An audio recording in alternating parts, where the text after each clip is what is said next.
ہر نماز، کسی ایک نماز کے بعد، ہر نماز کے لیے نہیں، کسی ایک نماز کے بعد، فجر کے بعد یا جو بھی، ایک تسبیح لا الہ الا اللہ، آنکھیں بند کر کے اپنے دلوں کی طرف ایسا تصور کریں، اور جو زیادہ پڑھنا چاہیں 200 مرتبہ پڑھ لیں، جو اور زیادہ پڑھیں 333 مرتبہ پڑھ لیں، یا 111 بار پڑھ لیں، 111 بار ایک تسبیح کر لیں گے نا، اس پر 10 کا اضافہ کر لیں، 111 ہو جائیں گے، یا 313 کر لیں، 333 کر لیں، سب عدد اجازت ہے۔ لا الہ الا اللہ، اول آخر 11 بار درود شریف، یہ کلمہ طیبہ کا۔ جب ختم کریں وظیفہ تو اینڈ پر محمد رسول اللہ کہنا، ایک بار، صرف اینڈ پر ایک بار محمد رسول اللہ، اینڈ پر۔ یہ سب کو پڑھنے کی تاکید ہے، ساروں کو۔ ایک تو کلمہ طیبہ کا وظیفہ، دوسرا کم سے کم ایک تسبیح درود پاک کی، زیادہ کی حد نہیں ہے، جتنا پڑھ سکتے۔ جب لا الہ الا اللہ کی تسبیح کریں اس وقت اپنے دل کی طرف توجہ کریں اور دھیان کریں جیسے اللہ پاک کا نور اتر رہا ہے، اس کی صمدیت اور احدیت کی بارگاہ سے، اور نور آپ کے دل پہ اتر رہا ہے بارش کی طرح۔ دیکھتے رہے نا، بارش رات کو بھی آئی تھی، موسلا دھار بارش کی طرح نور، انوار و تجلیات اتر رہے ہیں، نور ہی نور، اور دل اس میں گھرا ہوا ہے، اور رفتہ رفتہ تصور کریں کہ اب وہ نور دل کے اندر بھی جا رہا ہے اور دل اندر سے بھی روشن ہو رہا ہے، یہ اللہ کے ذکر کا نور اتر رہا ہے۔ آنکھیں بند کر کے اس تصور میں بیٹھ کے۔ دوسرا، ایک تسبیح کم سے کم یا زائد جتنا پڑھ سکیں اجازت دیں اوقات، حضور اسلام پہ درود پاک، اللہم صلی علی پڑھی سیدنا و مولانا محمد وعلی آلہ وصحبہ وبارک وسلم، یہ درود پاک۔ اگر کچھ لوگ اس کے علاوہ کوئی اور صیغے سے درود پاک کسی کو یاد ہے پڑھنا چاہیں، اس کی بھی اجازت ہے۔ تو درود پاک کم سے کم ایک تسبیح یا زیادہ جتنا پڑھ سکیں۔ اس کے بعد جب درود پاک پڑھیں تو تصور کریں آقا علیہ السلام کے گنبد خضرا کا، آنکھوں میں رکھ لیں گنبد خضرا، اور اگر کسی کا تصور جالی مبارک کا قائم ہو سکتا ہے تو جالی مبارک کا کر لیں، سامنے مواجہ شریف کے کھڑے ہیں۔ جالی مبارک کا قائم نہیں ہوتا تو گنبد خضرا تو ہر کوئی دیکھتا ہے نا تصویر، تو گنبد خضرا کا تصور کر لیں۔ سب گنبد خضرا، جالی مبارک، قبر انور سے آقا کے انوار و تجلیات ہی نکلتی، تو آقا کا تصور کر کے گنبد خضرا کا حاضری کا درود پاک۔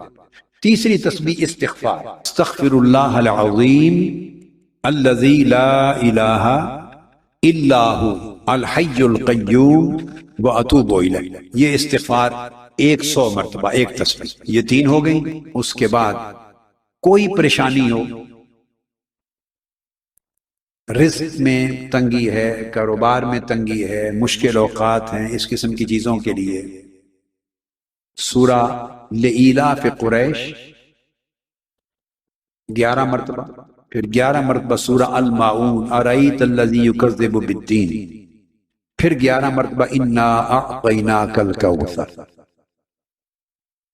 خوف ہو، غم ہو، پریشانی ہو، رزق میں کمی ہو، جاب کا مسئلہ ہو، کاروبار میں برکت کا ہو، ان تمام امور کے لیے یہ 3 صورتیں اکٹھی ہیں، ان کو 11 بار پڑھنا ہے۔ اول آخر 3 بار درود شریف، 11 بار پڑھیں۔ ٹائم کی اجازت ہے آپ کو، ایک ٹائم بنا لیں جو آپ کو سہولت ہو۔ 2 نفل مغرب کے بعد پڑھیں، صلاۃ الحاجہ، مغرب کی سنتوں کے بعد ہی بشک یہی نیت کر لیں۔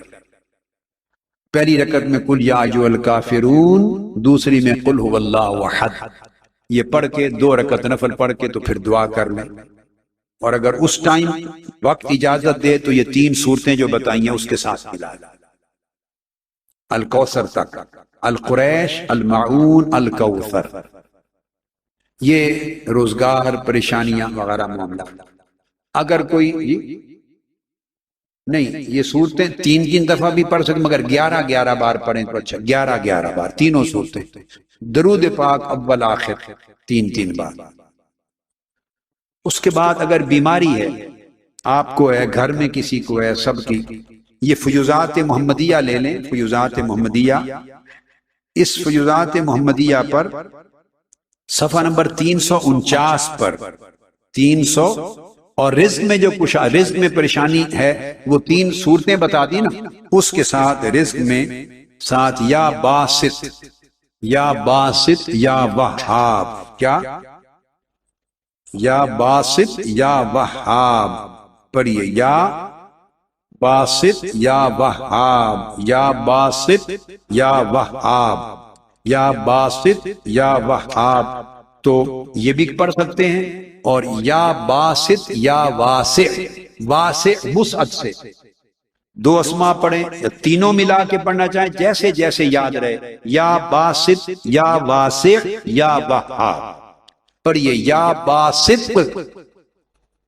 بے الف با سین تا، تو یا باسط یا واسع یا وہاب، یا باسط یا واسع یا وہاب، یاد رہ جائے گا۔ تو یہ 3 اسماء حسنہ، اسماء حسنہ، اسماء مبارکہ پڑھ کے اس کی تسبیح کر لیں اکٹھی، یا باسط یا واسع یا وہاب، ایک بار پڑھا نا، پھر دوسرا دانا، پھر تیسرا، اس کی تسبیح کر لیں، تو ایک مرتبہ، صرف ایک مرتبہ اس کی تسبیح کر لیں۔ وہ 3 صورتیں بتا دی، ان کو 11 بار پڑھ لیں، وقت کم ہو 7 بار پڑھ لیں، اگر یہ اجازت ہے دونوں عدد کی بھی۔ تو یہ اللہ پاک کے اسماء مبارکہ میں سے۔ تو میں جو بتا رہا تھا 349 گھر میں بیماری ہو، شفا یابی کے لیے سورہ فاتحہ، اگر بیماری ہو، تنگی ہو، مشکلات ہوں، اور کہتے ہیں آسیب ہے، سایہ ہے، یہ ہے، اٹھ پٹانگ کی چیزیں، بیماری وغیرہ، اس کے لیے سورہ فاتحہ تمام مشکلات کے لیے 11 بار پڑھیں سورہ فاتحہ، اور 11 بار سورہ اخلاص۔ یہ اگر کہہ رہا ہوں بیماری ہو، پریشانی ہو، اس کے لیے 11 بار سورہ فاتحہ۔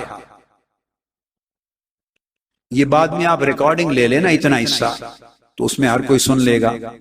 11 بار سورہ فاتحہ اور 11 بار قل هو اللہ احد سورہ اخلاص، اول آخر 3 بار، یا 11 بار درود پاک اول آخر، بیماریوں کے لیے، شفا یابی کے لیے۔ اور ایک وظیفہ ہے، یہ میری اسی کتاب فیوزات محمدیہ کے صفحہ 350 پر 350 پر یہ آیت کریمہ ہے سورہ الاسراء کی، سورہ بنی اسرائیل کی آیت نمبر 82، وَنُنَزِّلُ مِنَ الْقُرْآنِ مَا هُوَ شِفَاءٌ وَرَحْمَةٌ لِّلْمُؤْمِنِينَ، یہ ایک آیت ہے، وَنُنَزِّلُ مِنَ الْقُرْآنِ مَا هُوَ شِفَاءٌ وَرَحْمَةٌ لِّلْمُؤْمِنِينَ۔ شروع میں اعوذ باللہ بسم اللہ پڑھ کے، درود پاک 3 بار پڑھ کے، اس آیت کو 11 بار پڑھیں، یا چاہیں 40 بار پڑھ لیں، مریض پہ دم کریں، آپ کو دردیں ہیں، تکلیف ہے، گھر میں کسی کو ہیں، آپ کو اپنے گھر کی حد تک اجازت ہے، اپنی فیملی میں، خود کو، اولاد کو، بچوں کو، میاں بیوی کو۔ وَنُنَزِّلُ مِنَ الْقُرْآنِ مَا هُوَ شِفَاءٌ وَرَحْمَةٌ لِّلْمُؤْمِنِينَ۔ 7 بار بھی پڑھنے کی اجازت ہے، 11 بار بھی پڑھ سکتے ہیں، 21 بار بھی پڑھ سکتے ہیں، 40 بار بھی پڑھ سکتے ہیں۔ اگر بخار ہو گھر میں، بہت سخت بخار نہیں اتر رہا، اس کے لیے اسی کتاب کے صفحہ 351 پر، اسی کا اگلا صفحہ، یہ 350 تھا، اب 351، اس کے اوپر وظیفہ ہے سورہ انبیاء آیت نمبر 69، یا نار کونی بردم و سلام علی ابراہیم، یا نار کونی بردم و سلام علی ابراہیم۔ اسی طرح 7 مرتبہ، 11 مرتبہ، یا 21 مرتبہ، یا 40 مرتبہ پڑھ کے پھونک دیں۔ پانی پر بھی پڑھ کے دم کر کے مریض کو خود بھی پئیں، پلا بھی سکتے ہیں، دونوں آیتیں الگ الگ جو مقاصد، عمومی بیماری کے لیے، یہ بخار کے لیے، یا نار کونی، اے آگ، نمرود کی آگ ٹھنڈی ہو جائے۔ یہ سارے وظائف آپ کو دے دیے، ان کی اجازت دے دی، ان کی اجازت دے دی، اور خطابات کو روزانہ سنیں تاکہ آپ کا تصور قائم ہو، تعلق قائم ہو، توجہ قائم ہو۔ ویڈیو پر، کیسٹس پر، انٹرنیٹ پر خطابات سنیں ہر وقت، اور خواہ تھوڑی دیر مگر خطاب سنے بغیر نہ سوئیں، اولاد کو بھی سنائیں، خود بھی سنا کریں۔ حاجتیں جو لے کر آئے ہیں، مرد بھی، عورتیں بھی، بہنیں، بیٹیاں بھی، مائیں بھی، بزرگ بھی، جوان بھی، بچے، ان کے دلوں کی ساری حاجات پوری فرما، ساری مرادیں پوری فرما۔ اولادوں کو اپنے والدین کا ادب کرنے والا بنا۔ یورپ میں، یہاں مغربی دنیا میں، پاکستان میں اولادوں کو نصیحت والدین کا ادب کیا کریں۔ غیر مسلم دنیا میں اور آج کی مادی دنیا میں اولاد اور بچے ادب نہیں کرتے، ادب چلا گیا ہے۔ اے بچوں، تم ایمان والے ہو، آقا علیہ السلام کے غلام ہو، اسلام والے ہو، والدین کا ہمیشہ ادب کرو۔ والدین کا ادب ایمان کا حصہ ہے، بڑوں کا ادب ایمان کا حصہ ہے۔ ادب ایمان ہے۔ شرم اور حیا رکھو، ہمیشہ پردہ رکھو، حرام سے بچو، حرام نہ کھاؤ، حرام نہ پیو، نہ کھاؤ، نہ حرام صحبت میں آپس میں ملوث کرو، اپنے ایمان کو محفوظ رکھو، اپنے دین کو محفوظ رکھو۔